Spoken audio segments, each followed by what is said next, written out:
आजचं सत्र सुरू करण्यापूर्वी दोन आपल्या नेहमीच्या सूचना.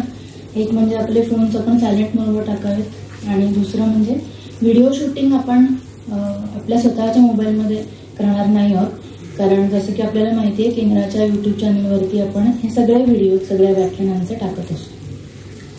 आज बहुरूपी रामकथेचं 9वं सत्र. आज विषय आहे संत गाथांमधल्या रामकथा. म्हणून मला जे मी माझ्या वाचनात आलं होतं त्याच्यानुसार की भावार्थ रामायणामध्ये रामकथेच्या श्रवणाचं महत्व नाथांनी सांगितलंय. त्याच्यामध्ये ते म्हणले धन्य रामायण सृष्टी असं म्हणतात ते. धन्य रामायण सृष्टी, धन्य वाल्मिकाची वाग्वृष्टी. अक्षरी अक्षर परिपाटी, दोष कोट्यानुकोटी नासती. नासती महापातके, नासती द्वंद्वै दुःखे. रामकथा ऐकथा हरिखे, सुख महासुखे थोरावे. येथोनी श्री रामचरित्र, अपवित्रा करी अतिपवित्र. कथा कौतुक अतिविचित्र, श्रोती सादर परिसावे. त्यांनी असं म्हटलंय की जो अपवित्र असेल त्याला अतिपवित्र करून सोडेल असं श्री रामचरित्र आहे. आणि आज आपण संतगाथांमधल्या रामकथा पाहत असल्यामुळे आपला शोध हा आत जास्त आहे, बाहेर नाही आहे. त्यामुळे आत आणि आतला शोध घेण्यासाठी आज आपल्याला वक्ते लाभलेले आहेत प्रणव गोखले, ज्यांना आपण पहिल्या सत्रामध्ये ऐकलेलं आहे. आज आपण सुरुवात करणार आहोत रामस्तुतीनं, जशी आपण नेहमी करतो. मी मंजिरी त्यांना विनंती करते की त्यांनी सुरुवात करावी रामस्तुतीनं. लाजली सीता स्वयंवराला या गीताने आज आपण सुरुवात करू.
मिथिला लाजली सीता स्वयंवराला पाहुनी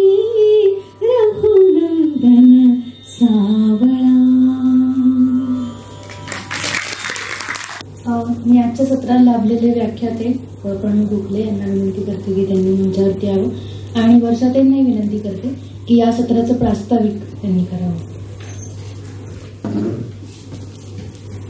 नेहमीसारखीच अतिशय सुरेल स्वरांनी आजच्या सत्राची सुरुवात झाली आहे. नमस्कार. शेषाने सुरुवातीला सांगितलंच, आजचं रामकथेचं 9वं सत्र आहे हे.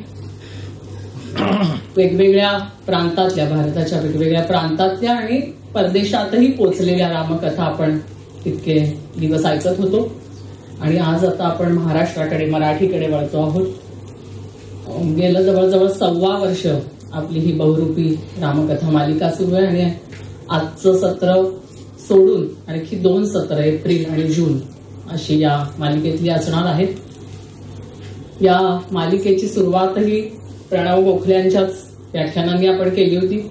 तेव्हा त्यांचा संस्कृतचा व्यासंग आपण बघितला होता आणि आज, उद्या आणि परवा प्राचीन मराठी वाङ्मयाचा त्यांचा तोही व्यासंग किती याची आपल्याला प्रचिती येईलच.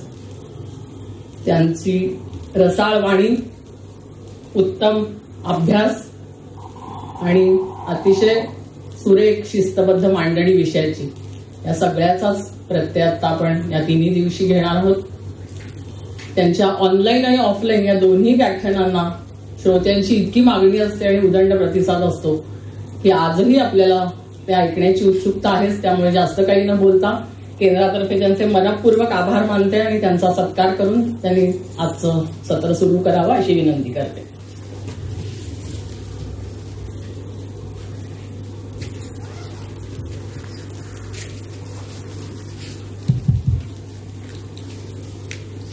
हॅलो, आवाज येतोय ना? चरितं रघुनाथस्य शतकोटि प्रविस्तरम् एकैकम् अक्षरं पुंसां महापातकनाशनम्. नमोस्तु रामाय सलक्ष्मणाय दिव्यै च तस्यै जनकात्मजायै. नमोस्तु रुद्रेन्द्र यमानिवे गुरु. नमोस्तु चंद्रार्क मरुत्कणेभ्यः. आपण या बहुरूपी रामकथेचा उपक्रम इथे सुरू केला आणि त्या रामकथेची इतकी विभिन्न, बहुविध अशी रूपं इथे प्रकट व्हायला लागली. पुनश्च या मंचावर मला निमंत्रित केलं गेलं आणि त्या रामरायाच्या कथेचा आस्वाद घ्यायचा आणि मांडायचा एक सुयोग पुनश्च जुळून आला आणि तो ज्यांच्यामुळे आला त्या आयोजकांना प्रथमच आरंभीच आभार भार टाकून क्लांत करत नाही. रामरायाने त्यांच्या प्रेमाच्या ऋणात मला सदैव ठेवावं अशी प्रार्थना करतो आणि आजच्या विषय चिंतनाला प्रारंभ करतो. सुरुवातीलाच एक शकुन झाला. रामाच्या कथेकडे वळण्याआधी रामवरदायिनी हाती आली. अण्णांचं तुळजाभवानी रामवरदायिनीचा सिद्ध ग्रंथ हाती आला. म्हणजे एक प्रकारे आता रामवरदायिनीने आश्वस्त केलेलं आहे, आगे बढू. त्यामुळे तो शकुन मानून ह्या संत गाथांमधल्या रामकथेचा प्रारंभ करतो. खरं तर उद्या आणि परवा किंवा किंबहुना चैत्र महिन्यामध्ये आपल्याला जी पुढे रामकथेची वेगवेगळी रूपं पाहायची आहेत त्याची प्रस्तावना म्हणून आजचं सत्र आहे. खरं तर आजच्या सत्रात रामकथेतल्या काही पैलूंपेक्षा मराठी प्रांतात, मराठी कविमनात, मराठी कवितांमध्ये रुजलेली ही रामकथा, या रामकथेचा जो कल्पवृक्ष या भारतभूमीवर लावला गेला आणि त्याच्या शाखा प्रशाखा इतक्या विस्तारल्या, फोफावल्या की केवळ भारताचे वेगवेगळे प्रांत प्रदेश नव्हे तर ज्याला बृहत्तर भारत म्हणता येईल, भारताच्या बाहेरही अनेक दिशांनी, अनेक देशांनी ही रामकथा स्वीकारली. या भारतभूमीतल्या वेगवेगळ्या प्रांत, प्रदेश, राज्य, या प्रदेशांनी, या प्रांतांनी आपल्या भाषांमध्ये ही रामकथा कशी आकळली, आत्मसात केली, याचे अनेक पैलू आपण इथे पाहिले. आता आपल्या माय मराठ भूमीने ही कशी स्वीकारली, कुठून याची सुरुवात झाली, याचा थोडा परामर्श आपल्याला घ्यायचा आहे. आपलं जे शीर्षक आहे संत गाथांमधील रामकथा, इथपासून सुरुवात करू. संत म्हणजे काय, ह्या व्याख्येला खर तर काही चौकट घालायची गरज नाही. संतांची व्याख्या जे का रंजले गांजले त्यासी म्हणे जो आपुले, तोची साधू ओळखावा देव तेथेची जाणावा, अशी तुकोबांनी साधी सुटसुटीत व्याख्या केलेली आहे. त्यामुळे अधिक काही सांगण्यासारखं त्या व्याख्येत नसलं तरीही समाजाच्या इतिहासाच्या परिप्रेक्षातून बघताना कुठेतरी संत या शब्दाची चौकट आपल्याला आखून घ्यावी लागते.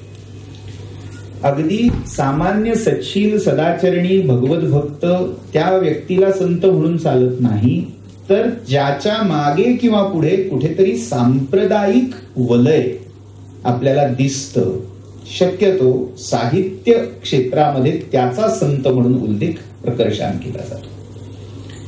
म्हणजे काय, थोडं समजून घेऊ की आपण वेगवेगळी संतांची चरित्र ऐकलेली असतात, सत्पुरुषांची चरित्र ऐकलेली असतात, पण त्यातल्या नेमक्या कोणत्या संताचं नेमकं काय काम आहे याचा निकष त्याने केलेली साहित्य किंवा ग्रंथ निर्मिती हा प्राथम्याने घेतला जातो. त्यामुळे ग्रंथ निर्मिती, पदरचना यावर त्या संताचं संतत्व कुठेतरी नंतरच्या काळात ठरवलं जायला लागलं. ते वास्तविक योग्य अयोग्य हा विवादाचा मुद्दा असेल, पण संत आहे आणि पदरचना करत नाही, ग्रंथरचना करत नाही, हे सामान्य मराठी मनाला पुढे पुढे इतकं पटेन असं झालं की ज्या संतांचे ग्रंथ किंवा पद उपलब्ध नाहीत त्यांच्या नावावर पदरचना करून त्यांचे गाथे, त्यांचे संग्रह हे विकसित झाले. हे वैशिष्ट्य म्हणावं लागेल.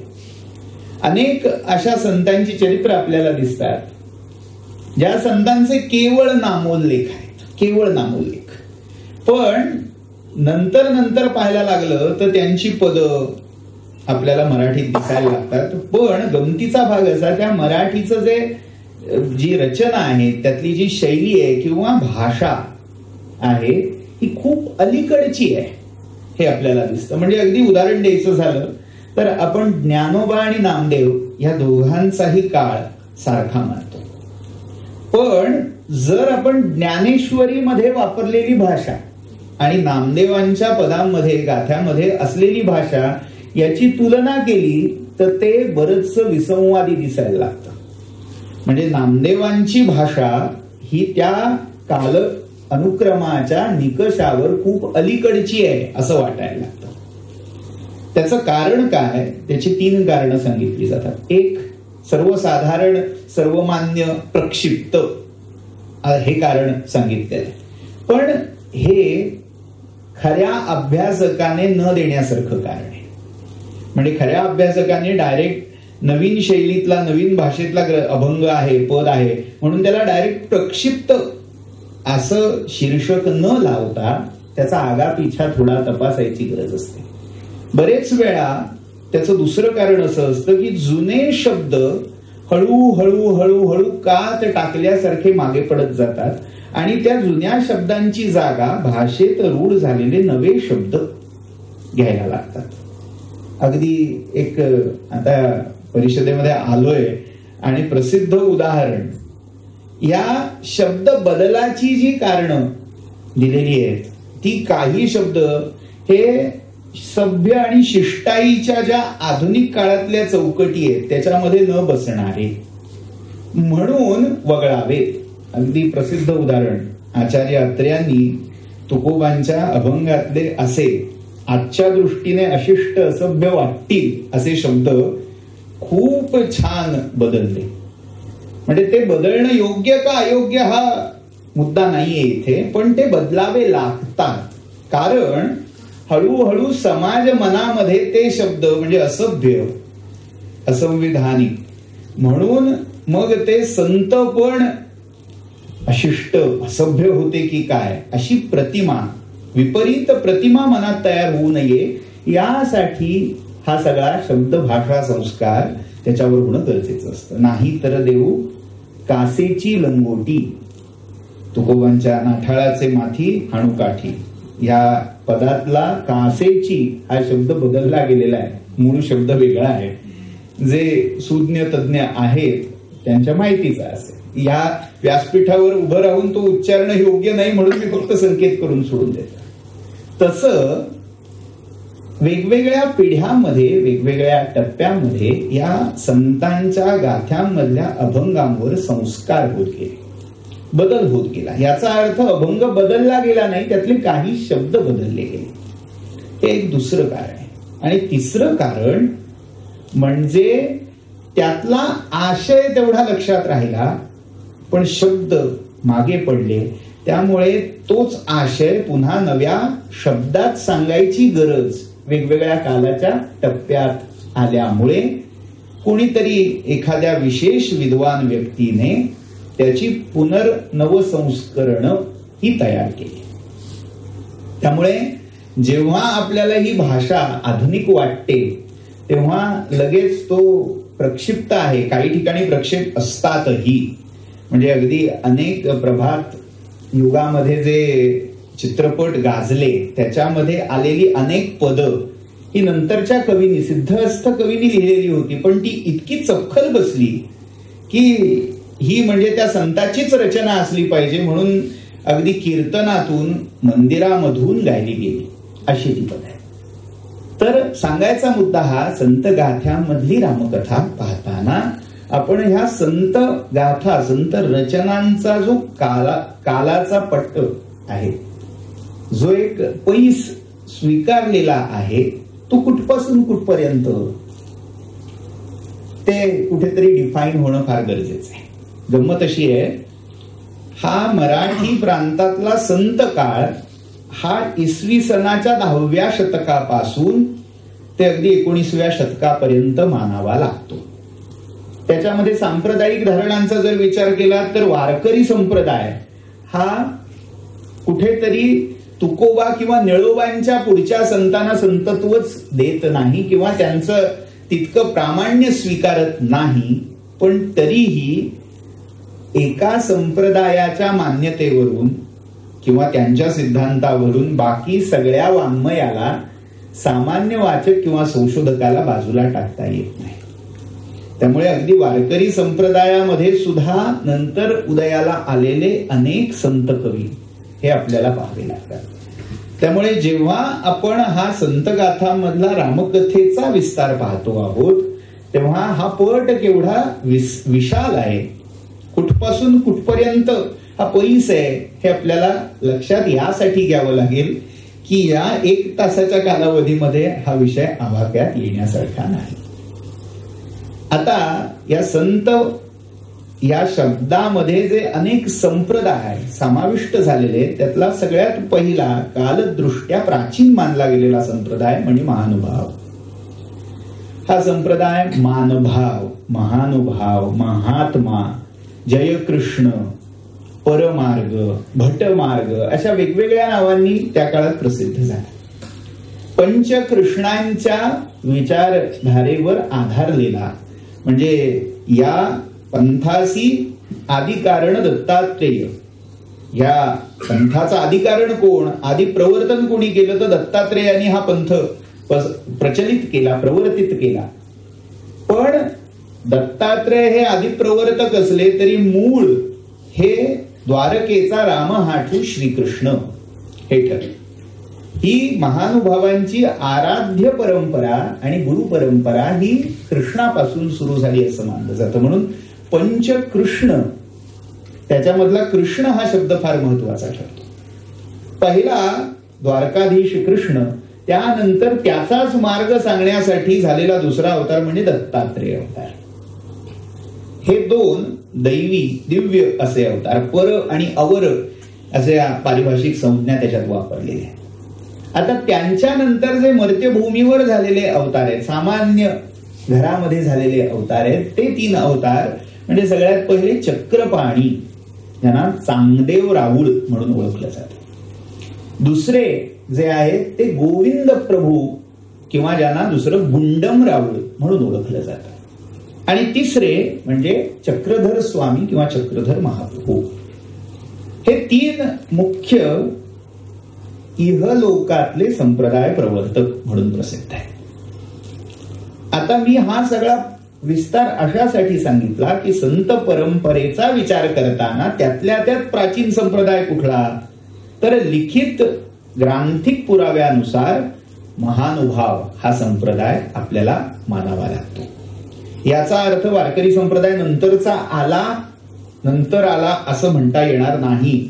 कदाचित या संप्रदायाची तत्व बीज समाजातल्या त्याच्या उपासना या आधी प्रचलित असूही शकतात, पण त्याचे ग्रांथिक आधार आपल्याला नंतर मिळायला लागतात.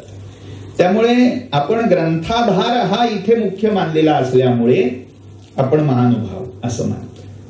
आता या संप्रदायामध्ये उदंड वाङ्मयाची रचना झाली आहे, पण त्याला सगळ्यात मोठी मर्यादा भाषा आणि लिपी ही ठरली. आता अण्णांचे जे म्हणजे त्यांच्या ग्रंथाचे अभ्यासक जे आहेत त्यांना हा सगळा विषय पुनश्च मांडण्याची गरज नाही आणि तो आजचा विषयही नव्हे, म्हणून त्या खोलात मी न शिरता सांकेतिक लिपी सकळा निर्मळा अशा वेगवेगळ्या लिप्या त्यांनी तयार केल्या, विशिष्ट सांकेतिक भाषा तयार केल्या. त्यामुळे या भाषा आणि लिपींचा अवलंब करून बहुतांश वाङ्मय लिहिलं गेल्यामुळे त्याचं डिकोडिंग झालेलं नाही म्हणावं. आज आता बरंच काम त्याच्यावर झालेलं आहे. त्याच्या कोलते असतील किंवा अशा मोठ्या मोठ्या व्यक्तींनी त्याच्यावर, खुद्द अण्णा असतील, त्यांनी त्याच्यावर उदंड लिहिलेला आहे, सूच्या प्रकाशित झालेल्या आहेत ग्रंथांच्या. पण या सगळ्या विस्तारामध्ये रामकथा कुठे मिळते हा आपला प्रकृत प्रश्न आहे. सगळ्यात पहिला महानुभावांच्या संप्रदायातला रामकथेचा उल्लेख कदाचित तो एकमेव उल्लेख म्हणावा लागेल. तो आपल्यापैकी बऱ्याच जणांनी 10वीत वाचलेला असेल. 10वीच्या कुमार भारतीच्या पाठ्यपुस्तकामध्ये, म्हणजे पूर्ण 100 मार्काचं मराठी ज्यांचं होतं पहिली भाषा म्हणून, त्यांना कदाचित आठवत असेल नरेंद्र बासा भेटी अनुसरण हा धडा जर वाचलेला असेल, स्मृतीत असेल तर डोळ्यासमोर येणार. आणि त्या नरेंद्र बासाच्या कथेमध्ये रामायणाचा पहिला महानुभावी उल्लेख आपल्याला शोधता येतो. हा जो नरेंद्र आहे त्याचं मूळ नाव आहे अयाचित अण्णा, आणि हा रामदेवराव यादव जो या देवगिरीचा राजा आहे. या देवगिरीच्या राजाच्या दरबारी पंडित कवीचा मान त्याला मिळालेला आहे. या नरेंद्राचे अजून 2 भाऊ आहेत. एकाचं नाव आहे साल, मूळ त्याचं शैल्य असं नाव आहे, त्याचा अपभ्रंश साल असं झालाय. आणि दुसरा जो भाऊ आहे त्याचं नाव आहे नृसिंह. नृसिंह कवी आणि साल कवी असे त्याचे 2 भाऊ. आणि एकदा या रामदेवराव यादवाने आज्ञा केली काव्यरचा, म्हणजे पूर्वी जशी फरमाईश करावी तसे राजे सरदार फरमाईशी करायचे की हा काव्य होऊन जाऊ. आणि त्याच्या आज्ञेसरशी नरेंद्राने आधी काही हालचाल केली नाही, पण हा जो साल कवी म्हणजे शैल्य कवी जो होता आणि दुसरा होता नृसिंह कवी, यांनी अनुक्रमे 2 काव्यांची रचना केली. त्यातल्या साल कवीने लिहिलं रामायण रामचरित्र, आणि दुसरा जो नृसिंह कवी होता त्याने जे लिहिलं ते होतं नळचरित्र, म्हणजे नल आणि दमयंती याचा अर्थ. तर अशी 2 काव्य त्या काळी, म्हणजे हा साधारण काळ इसवी सनाचं 12-13व्या शतकाचा संधिकाळ म्हणावा लागतो. तेव्हा या 2 रचना झाल्या आणि त्या रचना राजासमोर जाहीर त्यांचं वाचन झालं. राजाने बक्षीसही दिलं, पण त्यांना खरी कॉम्प्लिमेंट हवी होती ती आपल्या भावाकडून. कवीला बाकी लोकांच्या अप्रिसिएशन पेक्षा, त्यांच्या अनुमती किंवा स्वीकृतीपेक्षा खरी स्वीकृती हवी असते ती त्याच्या जातकुळीतल्या दुसऱ्या कवीची. एका कवीला दुसऱ्या कवीने जर वाखाणलं तर तो त्याला खरा गौरव वाटतो. एका गायकाला जेव्हा दुसरा सिनियर गायक कोणीतरी वाखाणतो तेव्हा त्याला हा मी काय आहे काहीतरी असं वाटतं. त्यामुळे या दोघांना आपला मोठा भाऊ जो नरेंद्र आहे त्यांनी काहीतरी टिप्पणी करावी, काहीतरी कौतुक करावं अशी अपेक्षा होती. पण त्या राजसभेमध्ये मख्खासारखा बसलेला तो नरेंद्र एवढंच बोलून गेला ही अशी काव्य करण्यापेक्षा द्वारकेचा राम आठू तया वर्णी जेती आपुले या पापा पुरश्चरण होते. जुनी मराठी, महानुभावी मराठी.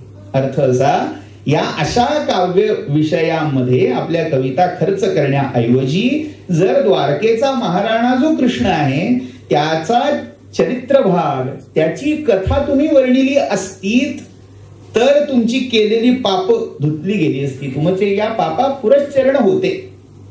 तर झाली असती, जर तर. म्हणजे हा प्रसंग मी अशासाठी सांगितला, महानुभाव संप्रदायामध्ये आराध्य हा एकमेव कृष्ण होता. आणि कृष्ण म्हणजे आपल्याला जो अपेक्षित विष्णूचा 8वा अवतार कृष्ण आहे तो त्यांना अपेक्षित नाही. तिथे कृष्ण हा ब्रह्मा विष्णू महेशाच्या पलीकडचा साक्षात परमात्मरूप कृष्ण हा अपेक्षित आहे. तिथे विष्णूचे बाकीचे सगळे अवतार हे देखील गौण आहेत आणि कृष्ण हा विष्णूचा अवतारच नव्हे, विष्णू हा कृष्णाचा एक अंश मात्र आहे. ही विचारधारा, हे सिद्धांत त्या संप्रदायामध्ये मूळ असल्यामुळे रामचरित्र हे एक प्रकारे अवर देवाचं चरित्र म्हणून पाहिलं गेलं. बाकीच्या सगळ्या संत संप्रदायांमधलं रामचरित्र पाहण्याआधी थोडा पूर्व पक्ष असावा, खंडनीय पक्ष असावा, यासाठी हे मी मत मांडतोय. महानुभावांच्या वाङ्मयामध्ये रामकथेला तितकंस महत्व दिलं का नाही गेलं त्याचं कारण आपल्याला या कथेत मिळेल. कारण त्यांच्या दृष्टीने राम हा कृष्णापेक्षा कुठल्या तरी एका अवर देवाचा अवतार होता. यद्यपि या महानुभाव संप्रदायातली एक मोठी क्रांती रामाच्या नावावर झालेली होती. ती म्हणजे जेव्हा चक्रधर हे आपल्या मूळ रूपात म्हणजे आश्रम धारण करण्याआधी, दीक्षा धारण करण्याआधी हरपाल किंवा हरिपाल देव या नावाने प्रसिद्ध होते. जो भरूचचा एक नायक राजा होता, त्या नायक राजाच्या घरी यांचा जन्म झालेला होता आणि अकाली अतिभोगविलासामुळे याचा मृत्यू घडलेला होता. स्मशानात चितेवर ठेवलेलं प्रेत अचानक उठून बसलं आणि पूर्वीचे सगळे व्यवहार करायला लागलं, असा चमत्कार तिथे घडला होता. मात्र झालं असं, उठल्यानंतर त्याची चर्या, त्याचे हावभाव, त्याचे विचार सगळं बदललेलं होतं. झालं काय होतं, हा राजकुमार गेला होता खरा, पण त्याच्या त्या मृतदेहामध्ये एका योग्याने प्रवेश केला होता. हा योगी म्हणजे द्वारकेमध्ये साधना करणारे जे चक्रपाणी राऊळ होते, म्हणजे तिसरे कृष्ण, त्यांच्या दारावर एका योगिनीने ठाण मांडलं होतं, भोगदान द्यावं म्हणून. भोग भिक्षा मागण्यासाठी ती आली आणि तिला टाळता येईना म्हणून त्या भानगडीतच पडायला नको म्हणून चक्रपाणी महाप्रभूंनी परकाया प्रवेशाची योजना केली. आपली जुनी कुडी टाकून दिली आणि या हरपाल देवाच्या शरीरात प्रवेश केला.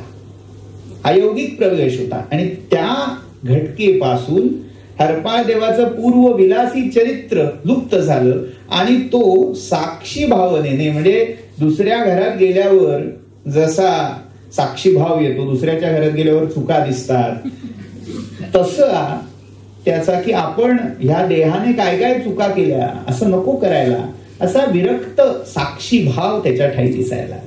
आणि त्या भरामध्ये तो तीर्थयात्रेला जायची भाषा करायला लागला. आता त्याच्या वडिलांना शंका आली, काहीतरी गडबड आहे, तर कुठे यात्रा करायची, तर त्याने इच्छा व्यक्त केली, रामटेकला मला जायचंय. म्हणजे त्या काळात साधारण इसवी सनाच्या 11व्या-12व्या शतकाच्या या अवधीमध्ये रामटेक हे प्रसिद्ध तीर्थक्षेत्र होतं. म्हणजे जसं आज पंढरीला जायचंय, वारीला जायचंय, असं एखादा म्हणाला की जसं कळतं, वाटतं की अरे बापरे हा मध्येच कुठे निघाला वारीला, तसा काहीसा भाव या हरपाल देवाच्या वडिलांच्या मनात आला. आणि अर्थात रामटेक म्हणजे नागपूरच्या जवळ जी टेकडी रामगिरी, कालिदासाच्या मेघदूतामधला, त्या रामगिरीचं महात्म्य पूर्ण भारतामध्ये प्रख्यात आहे. ते रामाश्रम म्हणून, तिथे रामाचा रहिवास वनवास काळात झालेला आहे. त्यामुळे रामाच्या क्षेत्री जाण्याची इच्छा आपला पोरगा व्यक्त करतोय, पण योगायोगाने ते यादवांच्या आधिपत्याखाली आहे. यादव आणि या विशाल देवाचं वैर होतं. त्यामुळे त्याला काही दगाफटका होऊ नये यासाठी मोठी सेना ह्या हरपाला बरोबर त्यांनी दिली.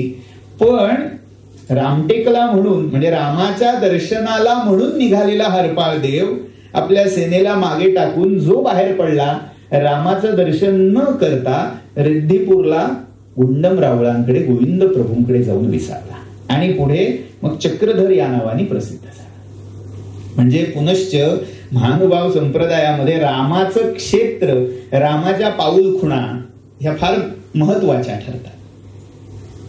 तर राम हे व्यक्तिमत्व तिथे अवर देवाचा अवतारू म्हणून मानलं गेल्यामुळे इतकं महत्वाचं कदाचित स्थान महानुभावामध्ये त्याला प्राप्त होऊ शकलं नाही. त्यामुळेच साल कवीचा किंवा शैल्य कवीचा जो रामायण ग्रंथ होता तो आज फारसा उपलब्ध राहिला नाही. कुठे आता सांकेतिक भाषा लिपीमध्ये कुठे कॉपी केलेला असेल तर मला माहितीच नाही, पण तो प्रकाशित स्वरूपात उपलब्ध नाही. कारण महाराष्ट्रातलं मराठीतलं आद्य रामायण म्हणून काय असा जर शोध केला तर ते रामायण पहिलं ठरेल उल्लेखावर. हा पहिला उल्लेख महानुभावांचा जर आपण वगळला तर आता पुढच्या संप्रदायाकडे आपल्याला वळावं लागेल. तो म्हणजे अर्थात भागवत संप्रदाय. या भागवत संप्रदायाला आज आपण वारकरी म्हणून ओळखतो. वारकरी ही त्याची एक उपाधी आहे.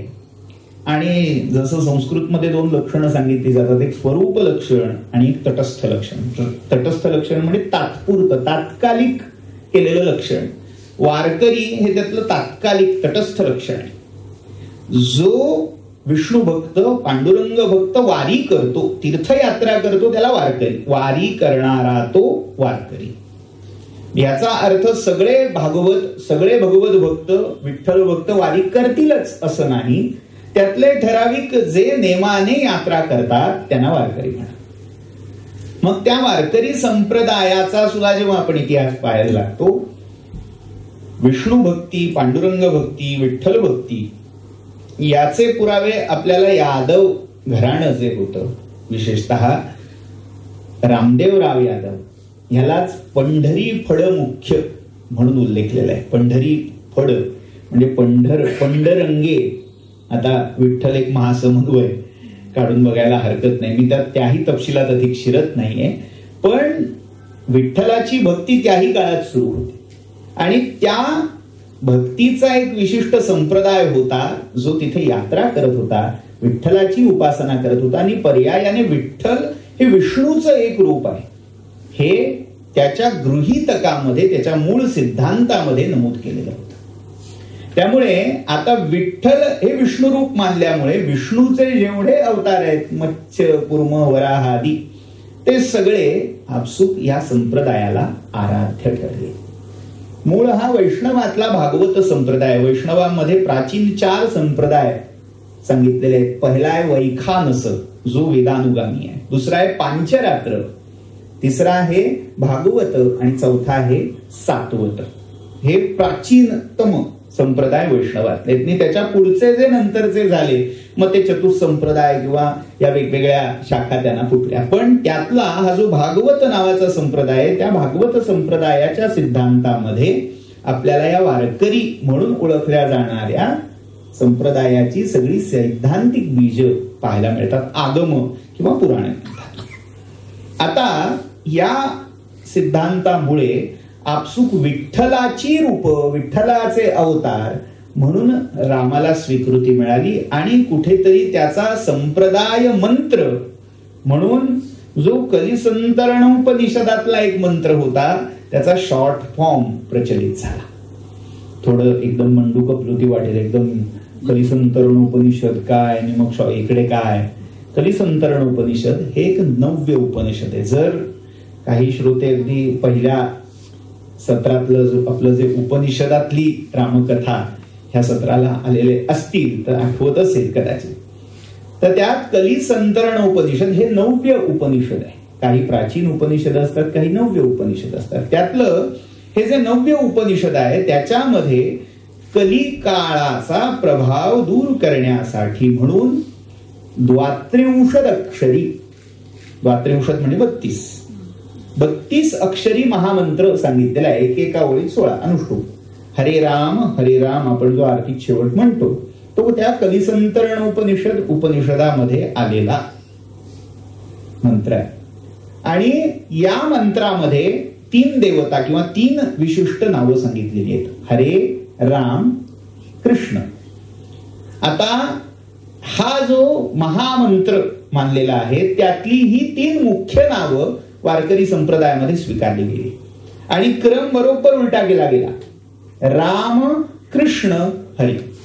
हरे राम राम राम हरे हरे असा तो मंत्र होता. आता त्याचं औपनिषदिक रूप हे प्रधान असल्यामुळे श्रुती मंत्राचा अधिकार सर्वसामान्यांना नसल्यामुळे मग काही संप्रदायांनी तो उलटा करून घेतला.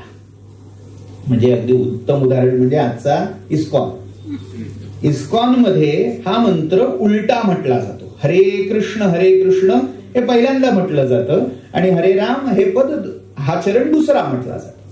त्याचं कारण काय? मूळ श्रुती जशीच्या तशी उच्चारली तर दोष लागू शकतो म्हणून पूर्वसूरींनी ही योजना केली असं मानलं जातं. तर अशा या मोठ्या मंत्रामधली 3 मुख्य नावं या संप्रदायाने स्वीकारली.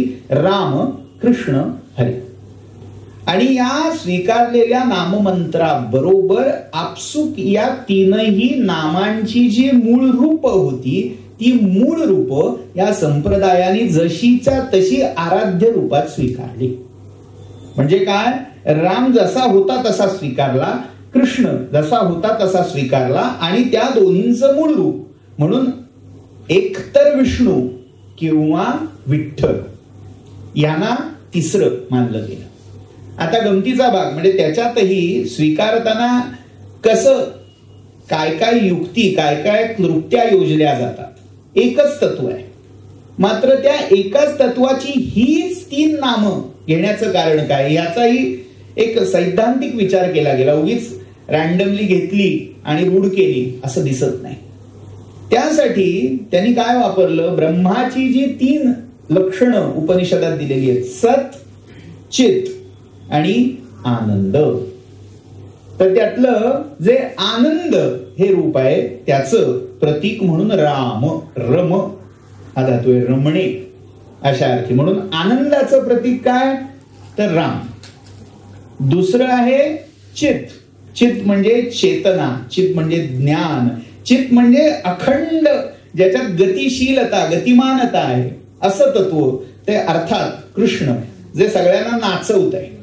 स्वतः तो गोपी गोप समवेत क्रीडा करणारा गोपाल आहे.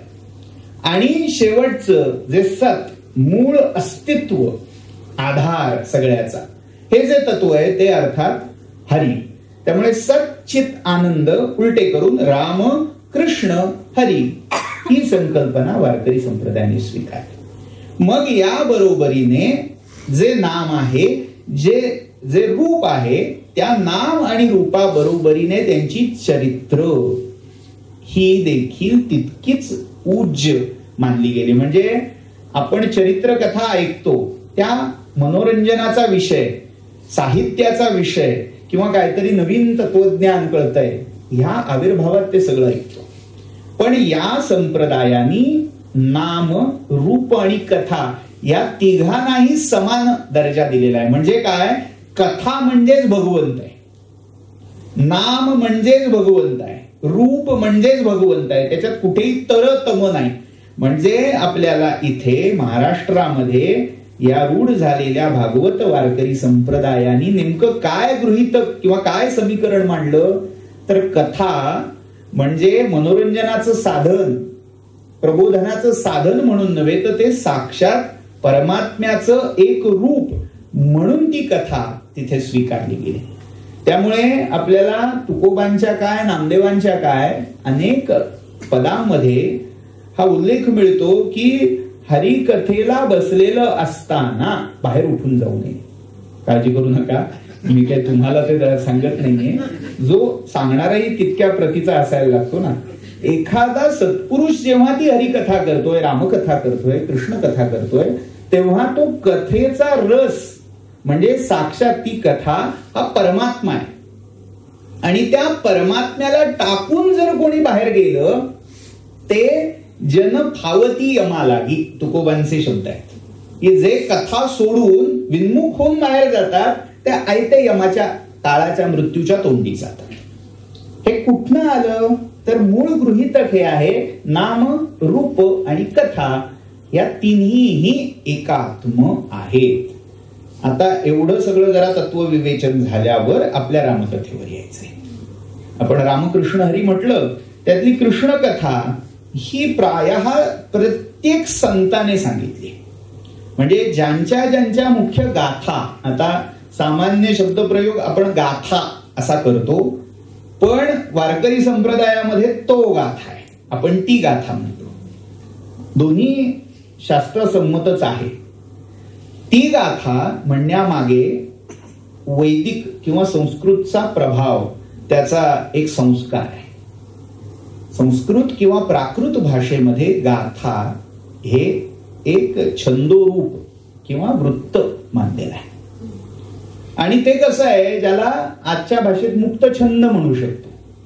मुक्त छंदात सगळंच धाब्यावर बसवलं जातं, तितकंही सैल नव्हे, पण कुठेतरी काहीतरी अक्षर, गती, गमक याचे निकष ठेवून ज्याच्यात गेयता आहे, गीता, गेय, गई धातू आहे, ज्याच्यामध्ये गायन करण्याचं जे गायलं जाऊ शकतं असं ज्याचं वैशिष्ट्य आहे त्याला गाथा म्हणायचं. आणि या गाथा किती प्राचीन आहेत तर वेदामितक्या प्राचीन आहेत. माझ्या आठवणीनुसार मी त्याही वेळी उल्लेख केला होता. अगदी आपण कितीतरी गाथा रोजच्या प्रार्थनेतही म्हणत असतो, त्या गाथा आहेत, पण आपल्याला माहित नाही की अरे निरुक्तामध्ये यास्कानी तदेतद ब्रह्म म्हणजे वेद हे 3 गोष्टींनी मिश्रित आहेत, संमिश्रण आहे या तिन्हींचं, असा स्पष्ट उल्लेख केलाय. गाथा, ऋक आणि इतिहास या तिन्हींचं मिश्रण या मंत्रांमध्ये झालेलं आहे, असं खुद्द यास्कानी निरुक्तात नोंदवून ठेवलेलं आहे. तर त्यातल्या गाथा म्हणजे काय, थोडक्यात त्या काळातली लोकगीतं, ज्याचा कर्ता, ज्याचा रचयिता माहिती नाहीये, पण काळाच्या अनाहत किंवा अनादी बिंदूपासून हे वाङ्मय सुरू झालेलं आहे. कोणी केलं, कोणी रचलं सांगता येत नाही, पण बऱ्याच काळापासून, बऱ्याच पिढ्यांपासून हे संप्रदायाच्या रूपात, धरोहर ज्याला म्हटलं जातं, त्या रूपामध्ये, वारशाच्या रूपात पुढे पुढे पुढे आलेले अशा या गाथा. मग या गाथा रामाच्याही गाथा आहेत. म्हणजे उत्तरकांडामध्ये वाल्मिकी रामायणाने गाथा सहस्र असा शब्द वापरलाय. हे रामचरित्र मी कसं सिद्ध केलं, त्या गाथा सहस्र, हजारो गाथा ज्या गायल्या जात होत्या जनमानसामध्ये, त्यांच्या आधाराने मी हे परिष्कृत केलंय, परिष्कार केलाय या माझ्या मी लिहिलेल्या चरित्राचा, असा उल्लेख स्वतः वाल्मिकी करतायत. त्यामुळे ती गाथांची कुठेतरी शैली, ती गाथांची परंपरा पुढे महाराष्ट्रामध्ये या अभंग पदांच्या रूपामध्ये अखंडित राहिली. त्यामुळे संतांची गाथा किंवा संतांचा गाथा या शब्दावरून मी बोलतो.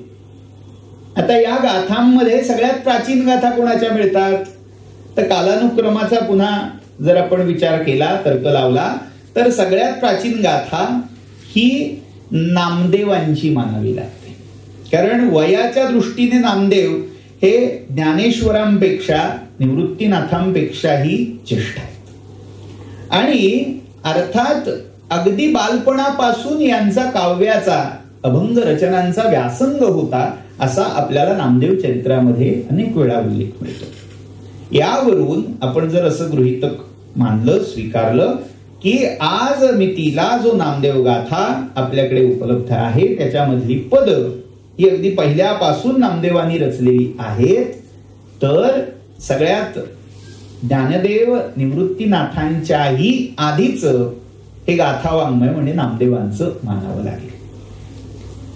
आता नामदेवांच्या गाथ्यामध्ये एक अखंड सेक्शन हे रामकथेला वाहिलेलं आहे. जसं कृष्ण चरित्राचा मी उल्लेख केला, सगळ्या अगदी नामदेवांपासून निळोबांपर्यंत प्रत्येक संतांनी कृष्णचरित्रांनी त्यातही विशेषतः बाललीला या विस्ताराने सांगितलं.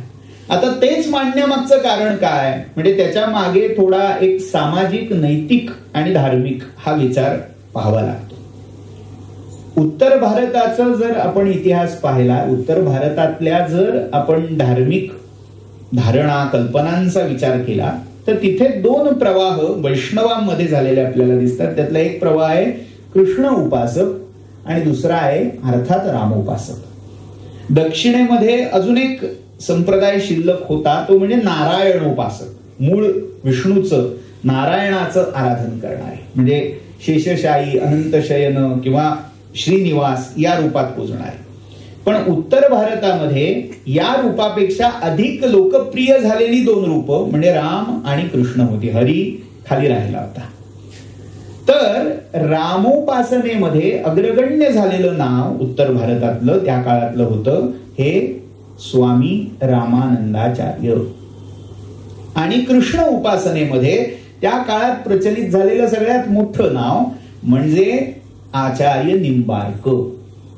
या दोन संप्रदाय धुरंधरांमुळे हरी किंवा विष्णू भक्तीची मूळ गंगा या दोन शाखांमध्ये विभक्त झालेली होती.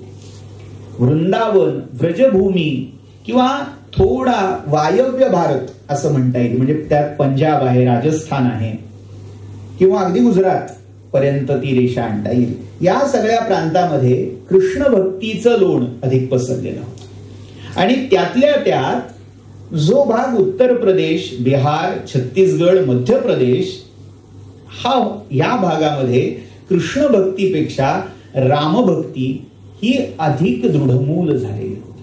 त्याची कारणही अनेक आहेत. म्हणजे जेव्हा आपण वेगवेगळ्या प्रांतातल्या पाहिलेल्या असतील त्याच्यात हा विषय झाला असेल नसेल मला माहित नाही, मी काही सगळी ऐकली नाही, म्हणजे ऐकायची इच्छा बरीच होती पण येऊ शकलो नव्हतो.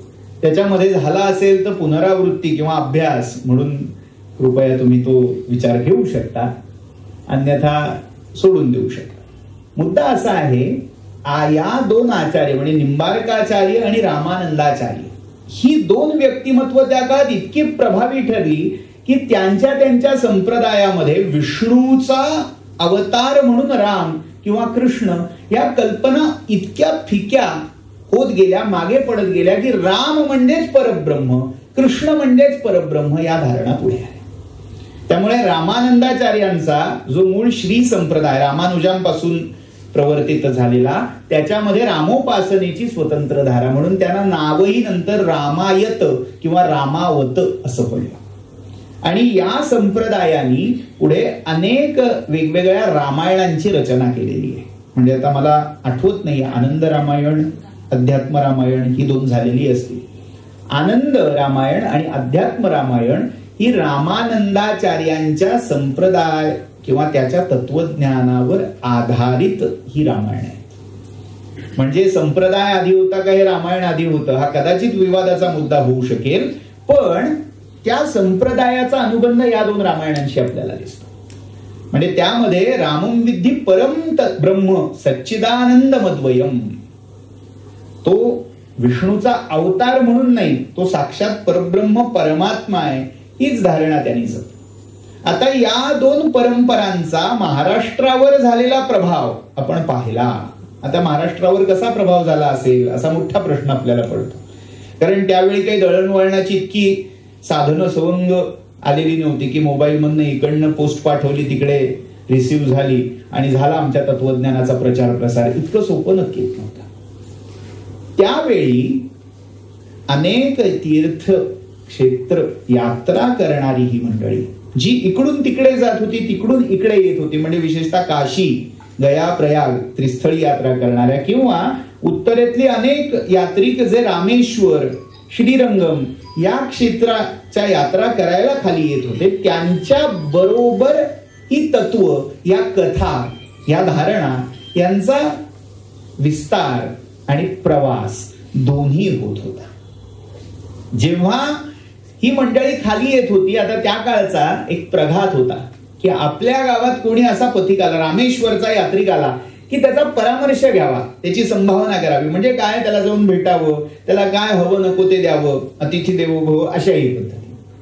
असं करून त्याच्याकडून काही नवं मिळतंय का, त्याच्याकडून कथा ऐकायच्या. म्हणजे आजच्या कथा कीर्तन प्रवचनांची जी परंपरा आहे त्याच्या इतिहासामधला हा एक अस्फुट दुवा आहे की ही कशी झाली. पूर्वीच्या काळी यात्रा करायची, यात्रा करताना आपल्या उपजीविकेचं काय, क्रेडिट सिस्टीम तेव्हा नव्हती की क्रेडिट कार्ड खिशात आहे, पेटीएम करा, एटीएम करा आणि कुठे जाऊ तिथे खाऊ, असं काही नव्हतं. मग त्या यात्रेकरूंच्या उदरनिर्वाहाची व्यवस्था काय. अर्थात अतिथी देवो भव हा धर्म विचार, धर्म तत्व हे असलं तरी ते सगळीकडे सगळे लोक पाळतील असे, धर्मार्थ तुम्हाला भिक्षा देतील, अन्नदान करतील असं निश्चित नव्हतं. मग त्यामध्ये अनेक लोक हे आख्यान, कथा किंवा कीर्तना सदृश काही गोष्टींचा अवलंब जीविका म्हणून करत होते. म्हणजे काय, थोडक्यात भाट, चारण, मागध, बंदी अशा अगदी प्राचीन जाती आपल्याला ऐकून माहिती असतात. पण यांच्याकडून ह्या कथा जाणून त्या कथा सांगणं, अमुक गावचे तमुक पथिक आलेत असं म्हणण्यापेक्षा कथेकरी बुवा आलेत हे सांगितलं जायचं. आणि या कथा अशा पद्धतीने भारतभर पसरायच्या. जिथे जिथे तीर्थयात्रा करायला जातील तिथे तिथे ही कथा कीर्तनं व्हायची आणि त्या माध्यमातून या कथांचा जागर व्हायचा.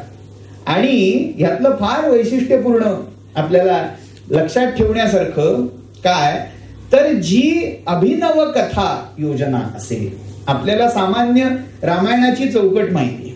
आपल्याला एवढं माहितीये की रामाची सीता रावणाने पळवली, त्याला रामाने मारलं आणि सीतेला सोडवून आणलं, एवढी रामकथेची चौकट माहितीये.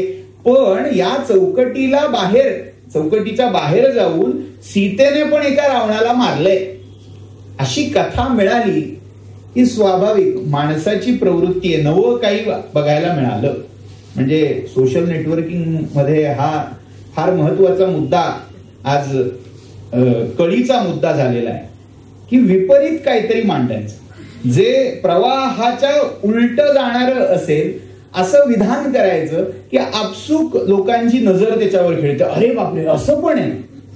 आणि मग लोक विचार, मग आजच्या सिरियल्स तुम्ही बघाल. म्हणजे मला तो विषय आजचा नाहीये, मला मान्य आहे की संत गाथांवर बोलताना बरंच विषयांतर होतंय, पण ही एक शृंखला आहे. हे कशातून कसं झालंय हे यासाठी मी हे सगळं मांडतोय.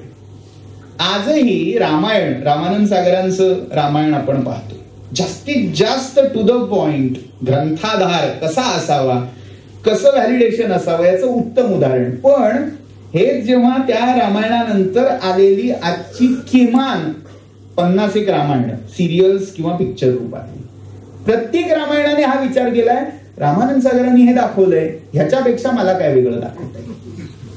आणि यासाठी ज्या कथांचा आधार घेतला गेला त्या अशा प्रादेशिक प्रांतिक कथा आहेत, त्या कथा भेद आहेत आणि त्यातून हा विस्तार होत गेलेला आहे.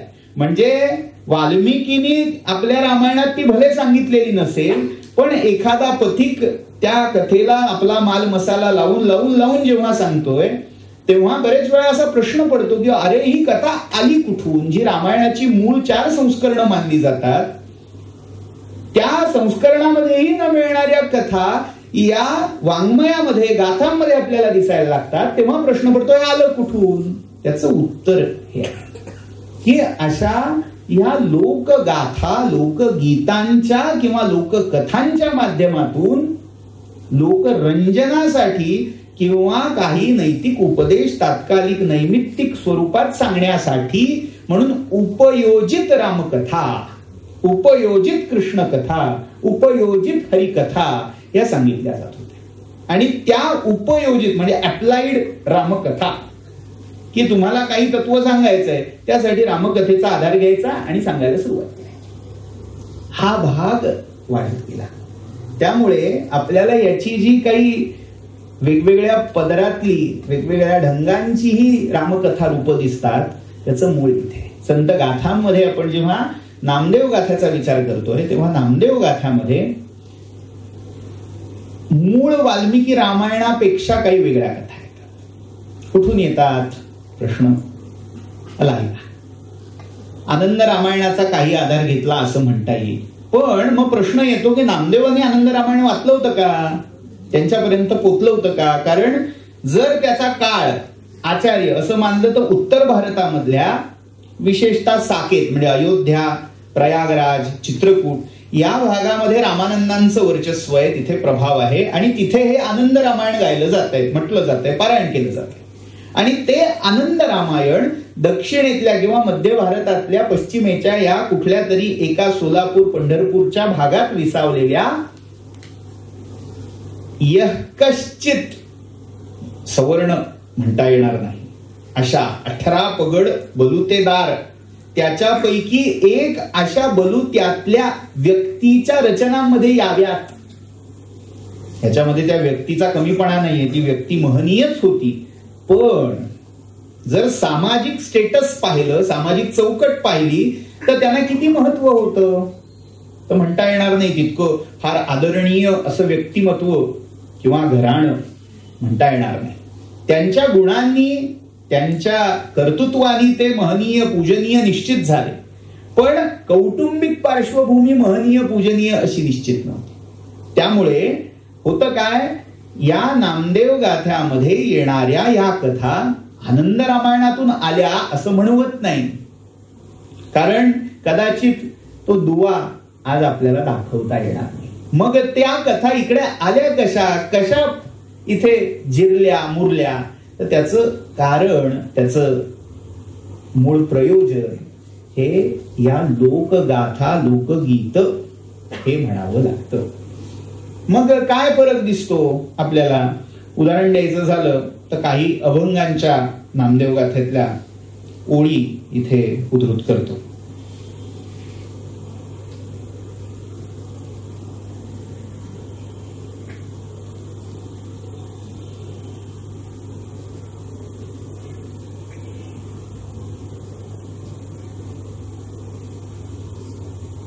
विरंचीचा बाप क्षीरसागरवासी, ध्याती योगी त्यासी निरंतर. परेहुनी पर वैखरीहुनी दुरी, कौसल्येचे उदरी तोची असे. बोली येले जे जे नव्हे असत्यवाणी, न येऊ दे मनी शंका काही.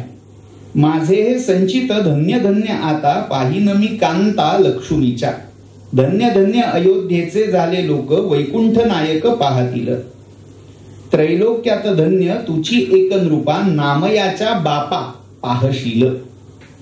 आता पुढे महत्वाचा उल्लेख म्हणजे आपल्याला जो प्रश्न वारंवार केला जातो की शत्रुघ्न आणि भरत यांचं नातं काय, तर ते सावत्र भाऊ होते का सोदर सख्खे भाऊ होते?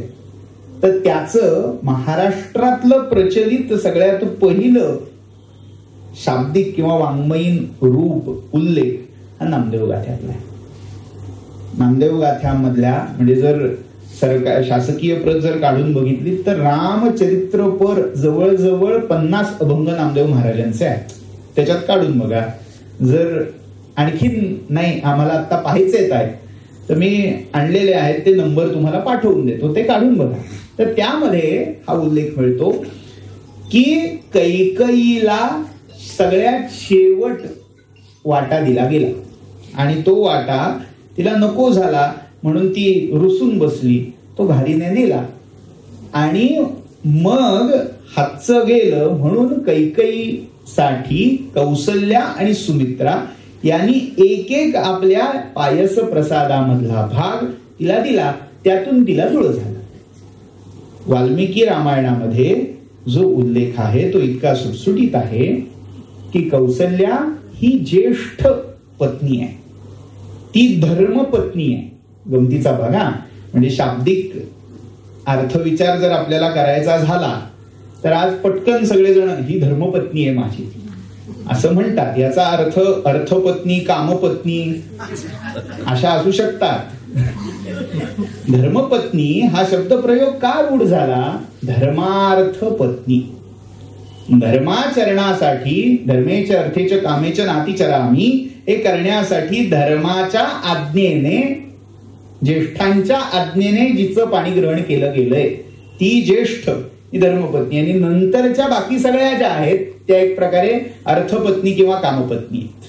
म्हणजे पूर्वीच्या काळी राजांचे जे राजनैतिक संबंध असायचे ते वाढवण्यासाठी, किंवा कुठे कर्जबाजारी राजा झाला, कुठे म्हणजे उदयन हे त्याचं उत्तम उदाहरण आहे. उदयनाचं चरित्र पाहिलं तर त्याच्यात हे मिळतील की हरला राज्य म्हणून तो दुसऱ्याच्या त्या आश्रयाला गेला आणि त्याची मदत घेऊन त्याने आपलं मूळ राज्य परत मिळवलं. अर्थपत्नी त्या आर्थिक संबंधांसाठी केलेले लग्न संबंध, आणि काम म्हणजे वासनेसाठी. तर कैकेयी लाडकी होती आणि कौसल्या ही धर्मपत्नी होती, त्यामुळे त्या दोघींना मुख्य वाटे दिले गेले आणि त्या कौसल्येच्या वाट्यातून थोडा वाटा, कारण अश्वमेधामध्ये जो विधी आहे त्याच्यासाठी किमान 3 बायका लागतात. म्हणून एक आक्षेप आहे हा, म्हणजे जाता जाता वेगवेगळे आक्षेप फक्त नोंदवून ठेवतोय की रामानी खरंच अश्वमेध केला होता का असा प्रश्न विचारलेला आहे. कारण अश्वमेधासाठी 1 नव्हे 3 बायका लागतात जर विधी काढून पाहिला तर.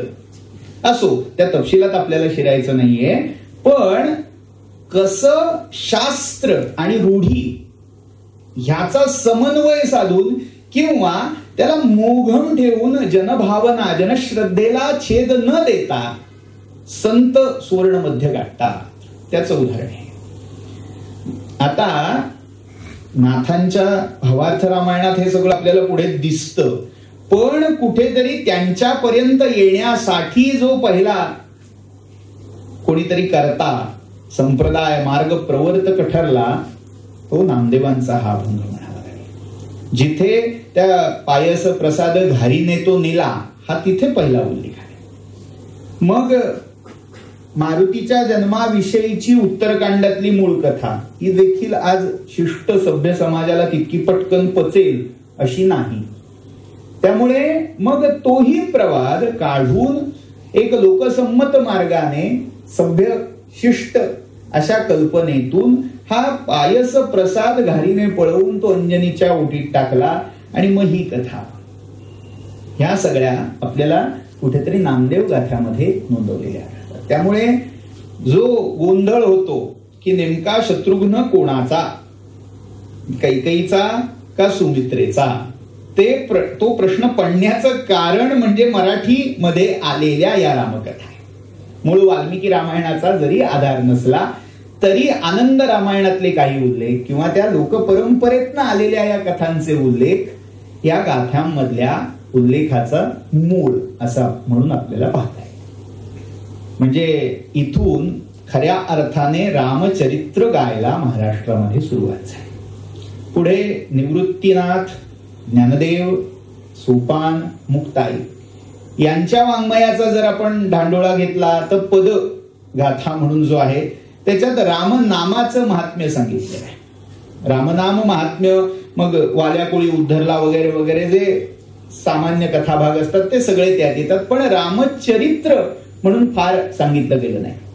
ज्ञानदेवीमध्ये भावार्थ दीपिकेमध्ये उपमांच्या दृष्टांतांच्या ओघात माऊलींनी वर्णन केलं. म्हणजे अगदी त्या दशमुख रावणाची 10 तोंड छेदून दशदिक्पालांना किंवा त्या वेगवेगळ्या दिशात असलेल्या भूतांना बलिप्रदान करणारा राम असं एक चित्र असेल, किंवा सत्यसंध पितृवचन पाळण्यासाठी सर्वस्वावर तिलांजली देणारा राम. अशा उपमा म्हणजे ज्याला अलंकारिक वर्णन म्हणता येईल, त्या अलंकारिक वर्णनामध्ये आनुषंगिक स्वरूपामध्ये रामकथेचे काही पुसट धागे आपल्याला मिळतात.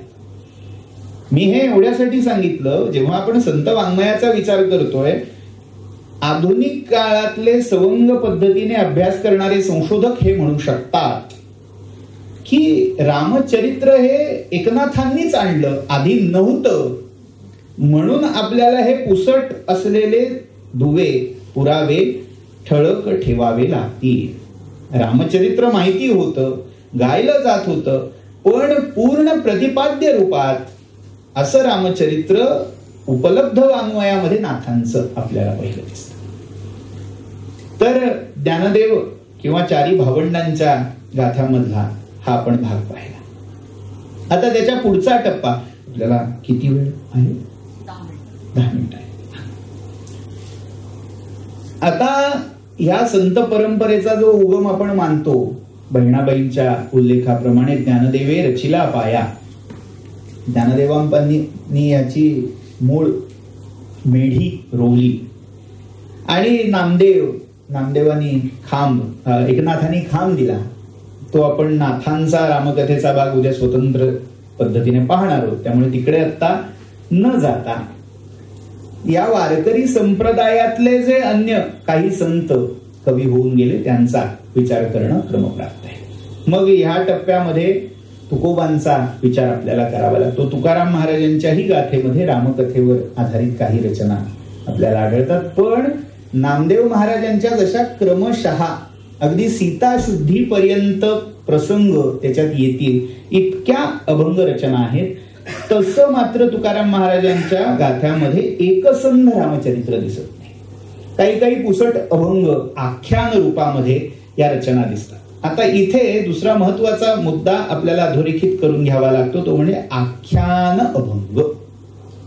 आख्यानाचे अभंग. आपल्याला वाटतं अभंग म्हणजे स्फुट मुक्तक स्वरूपातली पद, पण या अभंगामध्ये सुद्धा वेगवेगळे प्रकार आहेत. त्यातला हा आख्यानक अभंग हा प्रकार लक्षात ठेवावा लागतो. आख्यानक अभंग म्हणजे काय? एका अभंगामध्ये एक प्रसंग सांगायचा किंवा अभंग हा छंद वापरून अखंड आख्यान पुढे पुढे रचत जायचं.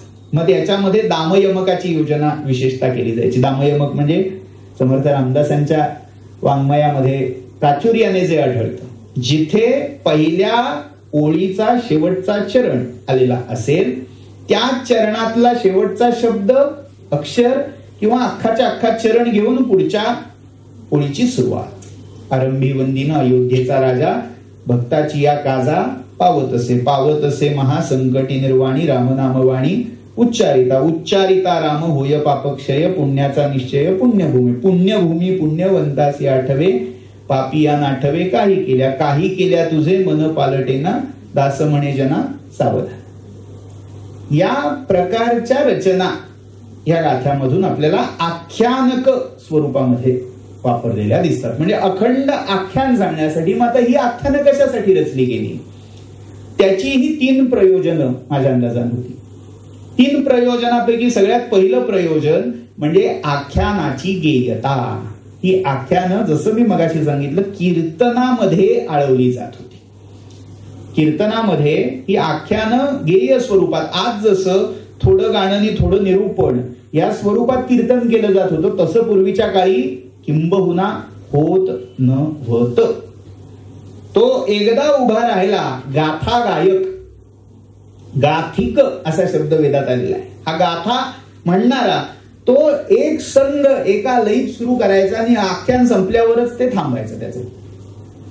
तर त्यातली गेयता, प्रवाहिता आणि सगळ्यात महत्वाचं पद्य हे गद्यापेक्षा पाठ करायला, मांडायला आणि पोचायला हे सोपं असतं.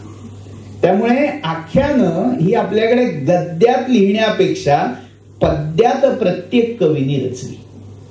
एकच आख्यान वेगवेगळ्या कवीने वेगवेगळ्या पद्यामध्ये मांडलं. मग आता उदाहरण द्यायचं झालं तर नामदेव महाराजांची गाथा काढली तर त्यातलं प्रसिद्ध चिलया बाळाचं चरित्र आहे. म्हणजे जर तुम्ही संत गोरा कुंभार जुना पिक्चर पाहिला असेल तर त्याच्यामध्ये बऱ्याच ठिकाणी त्यातल्या आख्यानातले तसेच्या तसे अभंग वापरलेले आहेत, मूळ गाथेतले आहेत.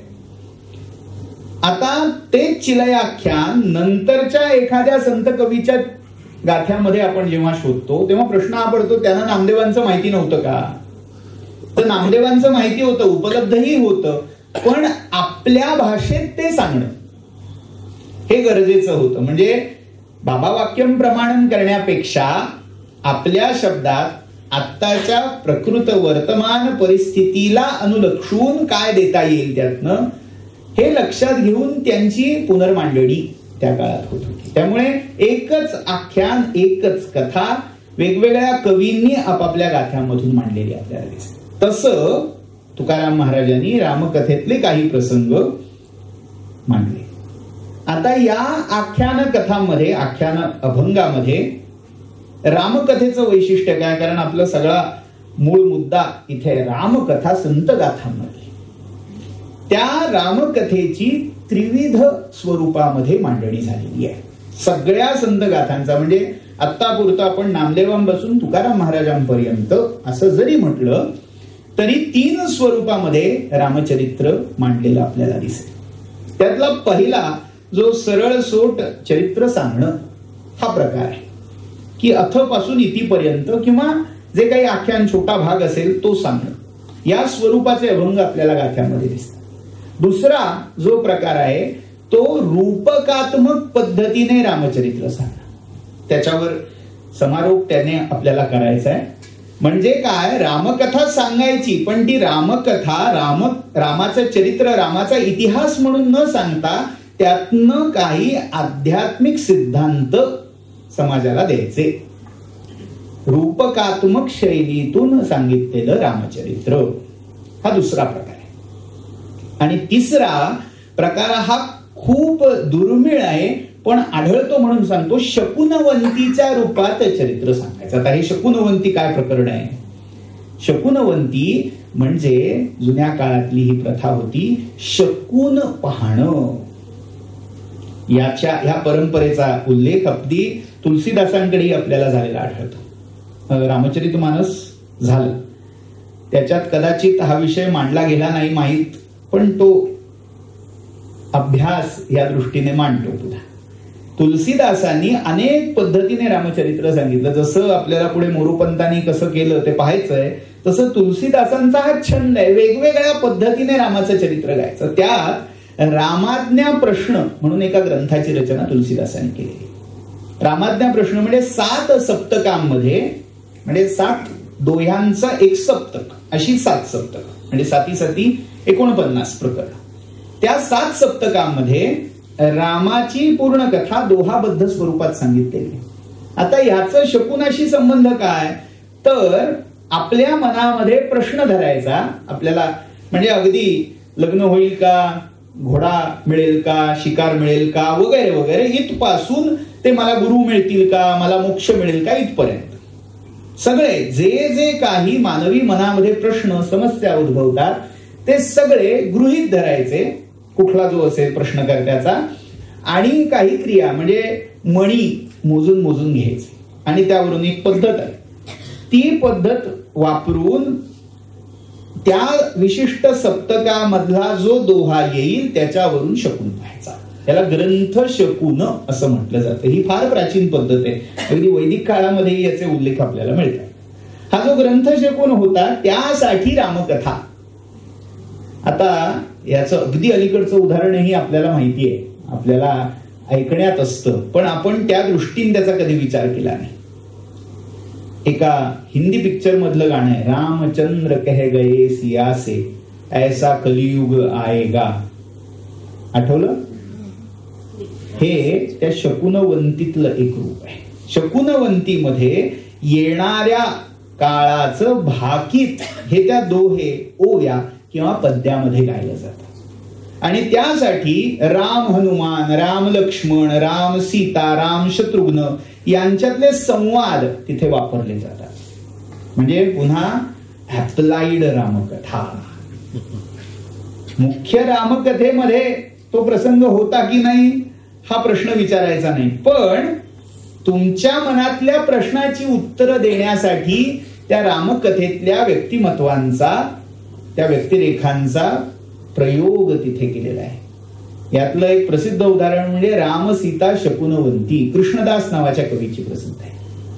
म्हणजे आता संत गाथा असं जरी म्हणत असलो तरी त्या संतांच्या अनुगामी असणाऱ्या अभंग गाथ्यांच्या परंपरेमध्ये याची रचना झाली, म्हणून मी त्याचा उल्लेख केला.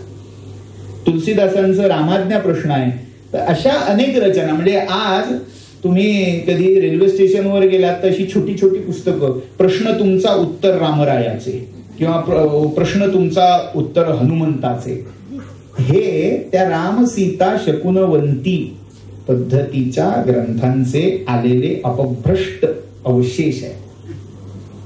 योग्य अयोग्य हा प्रश्न वेगळा, पण ही रामकथा कशी पाझरत होती, कशी जिरत होती, कुठल्या कुठल्या रूपात तिचे अंकुर कसे धुमारे फुटत होते, त्याचं हे उत्तम उदाहरण आहे की त्या रामकथेला सामान्य जनमानसाशी कसं जोडता येईल याचं एक उत्तम उदाहरण म्हणजे ही रामसीता शकुनवंती असं म्हणता येईल.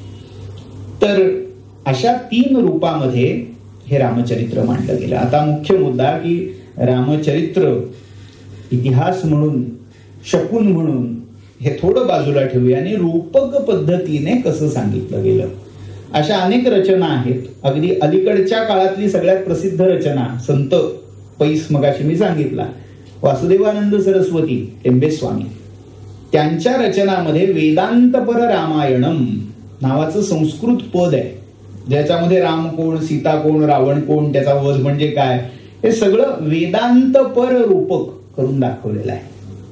म्हणजे रामकथा रूपकात्मक पद्धतीने निरूपित करणं म्हणजे तो केवळ देवाचा मानवी अवतार म्हणून मर्यादित न राहता अध्यात्म ज्ञान सांगण्यासाठी, अध्यात्म ज्ञानाचं प्रतीक म्हणूनही ती रामकथा या संतगाथ्यामधून मांडली गेली. त्याचं आता उदाहरण थोडक्यात मांडतो, जे सगळ्यांना तुम्हाला माहितीच आहे, अनेकांच्या नित्य म्हणण्यातही असेल, आणि समारोप करतो. ते उदाहरण म्हणजे माधवदास नावाचा एक कवी आहे, संत परंपरेतलाच आहे, वारकरी संप्रदायातलाच आहे. ह्या माधवदास स्वामींची एक रचना आपण म्हणतो. आपण अभंग पद असं म्हटल्यावर एक ठोकळा असा मॉडेल पदाचा आपल्या डोळ्यासमोर असतो. पण संत रचना या किती वेगवेगळ्या वृत्तात, किती वेगवेगळ्या रूपात होत होत्या हे जर पाहिलं तर आरती हाही संत रचनांमधला एक महत्वाचा. अनेक संतांनी जसे अभंग पद रचली तशा आरत्या पण रचल्या.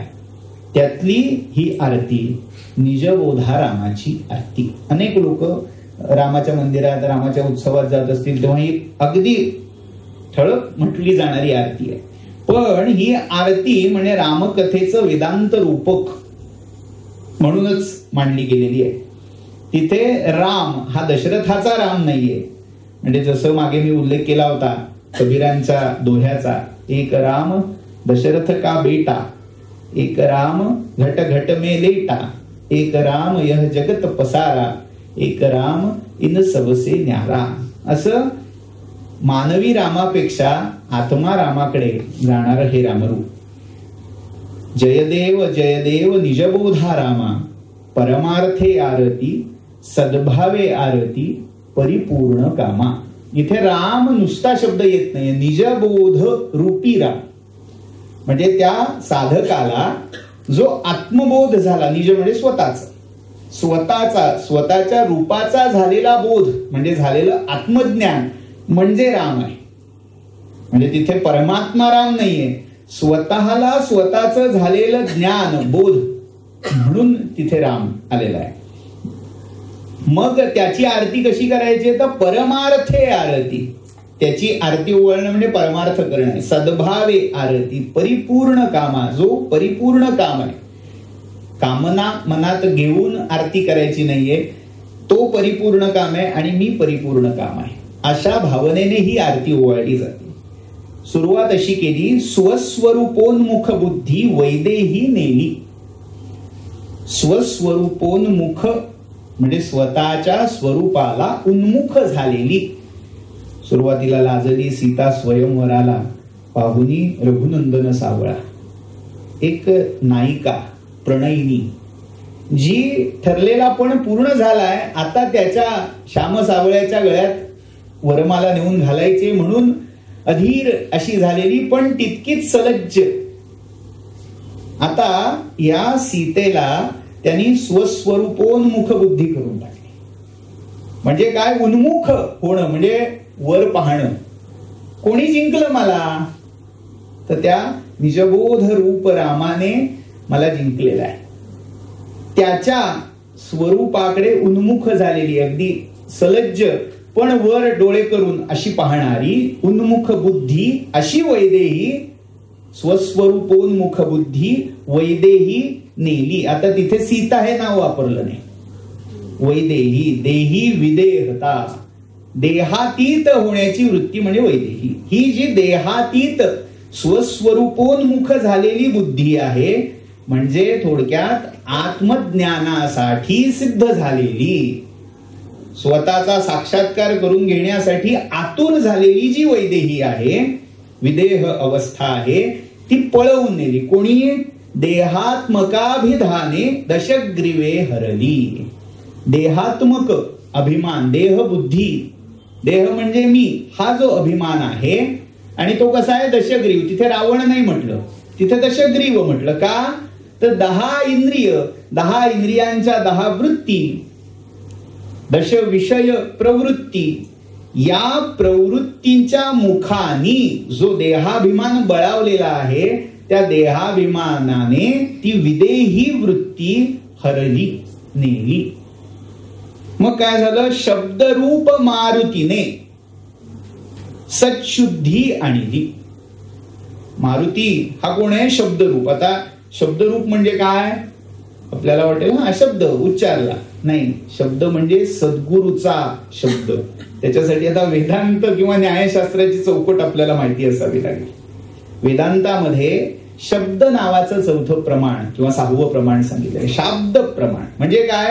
गुरुबोध करतो. तत्त्वम असी, ते तत्व तू आहेस, हे त्याचे शब्द, हाच मारुती आहे.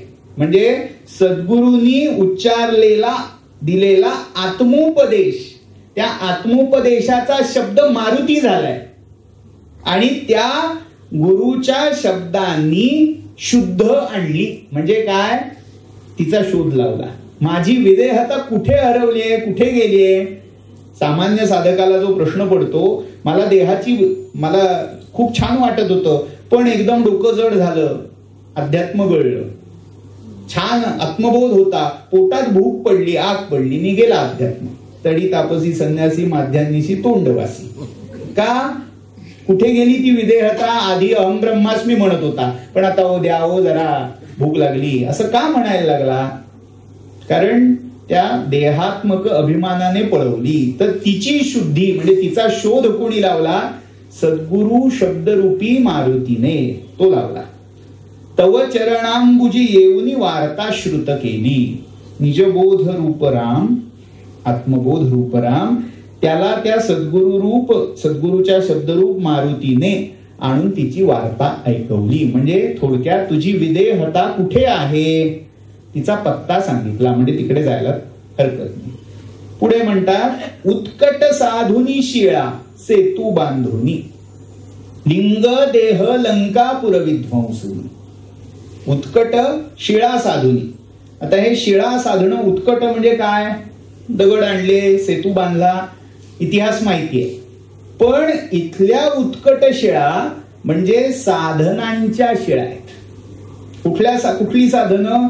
वेदांतांनी जी 4 साधन चतुष्टय जे सांगितले त्याच्या शिळा उत्कटपणे करून, म्हणजे काय? नित्यानित्य वस्तू विवेक, इहामूत्र फलभोग विराग, षट क्षमादी षट संपत आणि मुमुक्षुत्व, या साधन चतुष्टयाच्या शिळा उत्कट लावून मग काय केलं? लिंग देह लंकापुरी विध्वंसून. लिंग देह म्हणजे या स्थूल देहाच्या मागे जो लिंग देह आहे, मला कल्पना आहे रामायण राहिलं बाजूला आणि वेदांत सुरू झालाय, पण रामकथा किती वेगवेगळ्या पद्धतीने वापरली, उपयोजित झालीये, अप्लाइड झालीये, त्याचं प्रतीक कळावं यासाठी ते सांगतोय की थांबायचं आहे पण याच्यानंतर, काळजी नको. लिंग देह लंका, या स्थूल देहाच्या मागे जो लिंग देह आहे ती लंकापुरी आहे.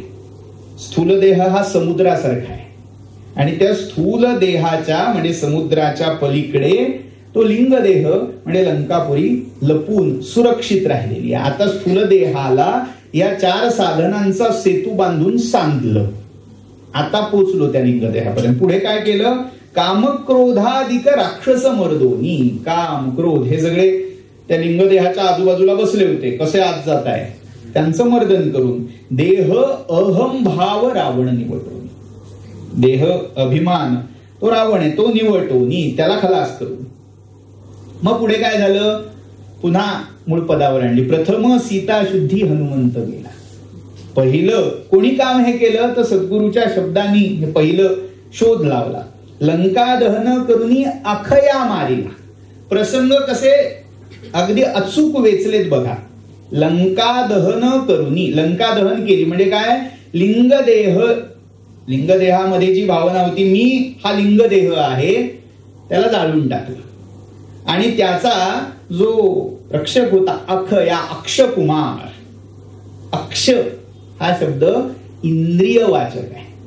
आपण म्हणतो ना चक्षुर्वै सत्यम प्रत्यक्षम, तो जो अक्ष आहे तो अखया आहे. इंद्रिय वृत्ती प्रत्यक्ष हे जे अक्ष आहेत, स्थूल इंद्रियांनी होणारा जो बोध आहे त्या स्थूलेंद्रियांनी होणाऱ्या बोधाला म्हणजे स्थूल ज्ञानाला पायाखाली दडपला. आजही मारुतीची मूर्ती कशी आहे तर त्याच्या पायाखाली तो अखया दडपलेला आहे. म्हणजे त्याला संपवलेलं नाही, त्याला दडपून टाकलेलं आहे. मारीला जंबूमाळी भुवनी त्राहटीला. जंबूमाळी म्हणजे काय, त्या उपवनाचा संरक्षक. आता तो जंबूमाळीच का, जांबूमाली. आता हे जे जंबू हा शब्द आहे तो जांभूळ म्हणजे जांभळांची माळा जो गळ्यात घालतो असा. आता हे जंबूमाली काय प्रकरण आहे, माळ्याचं काम काय, उपवनाचं रक्षण करणं. अक्षकुमार म्हणजे त्या एकेका इंद्रियाच्या शक्ती, इंद्रिय स्थूलेंद्रिय. लंका म्हणजे लिंगदेह.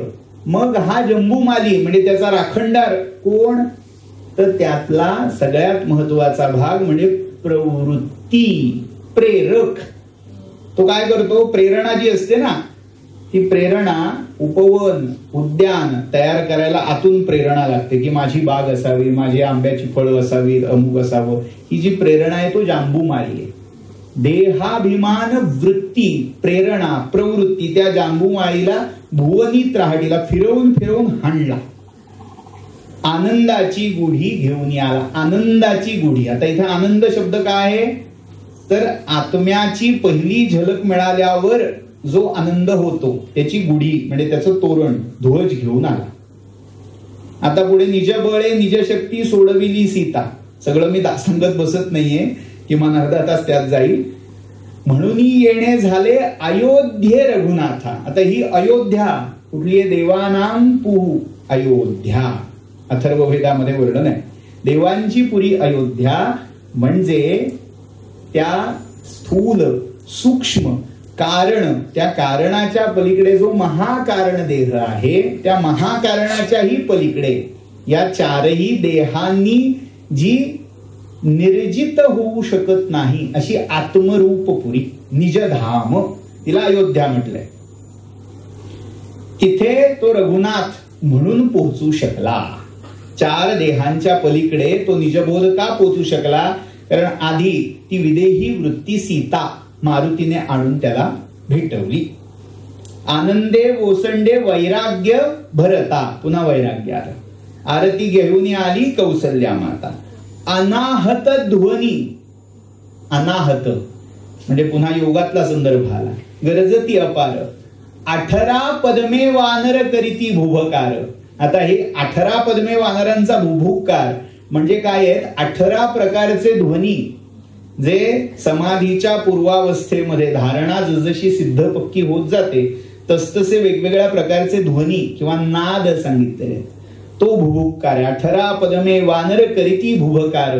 अयोध्येसी आले दशरथ कुमर, नगरी होत आहे आनंद थोर. जयदेव जयदेव निजबोधारामा, परमार्थे आरती सद्भावे आरती परिपूर्ण कामा. शेवटचं कडवं महत्वाचं, सहज सिंहासनी राजा रघुवीर. सहज म्हणजे जी सहज स्थिती आहे, देहस्थिती कर्माने ओढवून आणलेली आहे. त्याने काहीतरी मनात संकल्प केला आणि त्या संकल्पाची सिद्धी करण्यासाठी कर्म केलं की चुकीचं केलं त्यामुळे पाप झालं, बरोबर केलं की पुण्य मिळालं. अशामुळे ती सहज स्थिती दुरावलेली होती, ती पुनश्च मिळाली. त्या सहज स्थितीच्या आसनावर हा राम आरूढ झाला. सहज सिंहासनी राजा रघुवीर. आता पुन्हा रघुवीर याची व्युत्पत्ती आत्म शब्द हीच होते. म्हणजे अघ रघ रघु म्हणजे सगळ्या प्रकारच्या अघ प्रवृत्तीवर जो वीर वृत्ती गाजवणारा, म्हणजे जी प्रतिकूल किंवा विकृत कर्म आहेत ती जिंकून आपल्या सगळ्या इंद्रिय वृत्तींना जिंकणारा असा तो अप्रतिहत वीर, राजा रघुवीर सोहम भावे, तो मी आहे. तया पूजा उपचार, त्याची पूजा कशी करायची? सहा एव अहम या भावनेने. सहजांची आरती, आता हा जो सहज शब्द आहे ना तो 3 वेगवेगळ्या कॉन्टेक्स्ट मध्ये. आता इथे जी सहज, एक भृशुंडी रामायण नावाचं रामायण आहे. या भृशुंडी रामायणामध्ये सीतेसारखी अजून एक नायिका रामाला दिलेली आहे.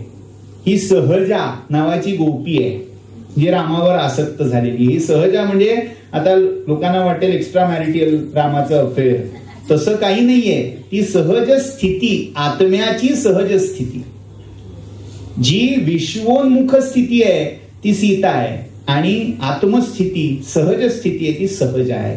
ती त्या सहजेची आरती. हा म्हणजे आता त्या माधवदासाला का कोण कोण कुठली कुठली रामायण माहिती होती त्याचा पुरावा. सहजांची आरती. आता दुसरा, सहज भावाची आरती म्हणून सहजांची आरती. आणि सहजचा तिसरा शाब्दिक अर्थ, सहज म्हणजे सहजन्माला आलेले, म्हणजे त्या निजबोधाबरोबर जे काही आध्यात्मिक अनुभव बरोबर जन्माला आले त्या समस्त आध्यात्मिक अनुभवांसहित सहजांची आरती. वाद्यांचा गजर, पुनश्च त्या अनाहताचा उल्लेख. माधवदास स्वामी आठव ना विसर. ना आठवण ना विसर, ना जाणीव ना नेणीव, अशा जाणीव नेणीवेच्या पलीकडे असणाऱ्या तुरीय स्थितीमध्ये ही आरती पूर्ण होते. संतगाथ्यांमधलं अध्यात्मपर असणारं रामकथेचं रूप. अशा प्रकारे अनेक वेगवेगळ्या वळणांनी ही रामकथा महाराष्ट्रामध्ये रुजली, रंगली आणि जनमानसामध्ये एका अत्युच्च अशा देव्हाऱ्यामध्ये प्रतिष्ठित झाली. आता त्याचं जे ग्रंथरूप आहे हे स्फुट आख्यान, मुक्तक, पद किंवा ज्याला आख्यानातली छोटी छोटी प्रसंग म्हणूया अशा रूपात विभागलेलं ग्रंथरूपात कसं आलं ते उद्याच्या सत्रात आपल्याला पाहायचंय. नाथांचं भावार्थ रामायण. इत्येषा वाङ्मयी पूजा श्रीराम पादयोः अर्पिता तेन देवेश प्रियतां मे सदाशिवः. तव तत्त्वं न जानामि कीदृशोऽसि महेश्वर यादृशोऽसि महादेव तादृशाय नमो नमः. जय जय रघुवीर समर्थ. धन्यवाद. तंत्रज्ञानामुळे माहितीचा महाविस्फोट झालेला आहे. त्यामुळे ज्ञान मिळवणं सोपं नाही राहिलेलं, त्याला श्रम लागतात आणि ते श्रम आज आपण सर्वांनी आनंदाने घेतले, कारण हे श्रम आपल्याला हवेत. आपल्याला खरं ज्ञान मिळवायचंय. पण हे जे वक्ते मिळालेले आहेत ना त्यांच्याविषयी मला कायम असं म्हणावंसं वाटतं. बिनु श्रम तुम जानब सब सो म्हणतात की कुठलेही श्रम न करता मी तुला जाणून घेईन. कधी नित नवनेह रामपद हो, जेव्हा मी कायम तुझ्या पायाशी बसेन आणि तुझ्याकडून जाणून घेईन. जो इच्छा करी हो मनवाही, मग मी जी इच्छा करीन मनामध्ये, हरिप्रसाद कचू दुर्लभ नाही, मग तो हरिप्रसाद दुर्लभ नाहीये. तर मला असं वाटतं बहुरूपी रामकथेने ही दुर्लभता जी आहे ना ती संपवली आहे आणि आपल्या समोर हे वक्ते आणलेत, जेणेकरून आपल्याला जे खरं ज्ञान, खरे श्रम घ्यायचे ते आता इथून पुढे घ्यायचे. 2 दिवस आपण असेच आनंदाचे श्रम करणार आहोत. त्यामुळे उद्या याच वेळी भेटूयात.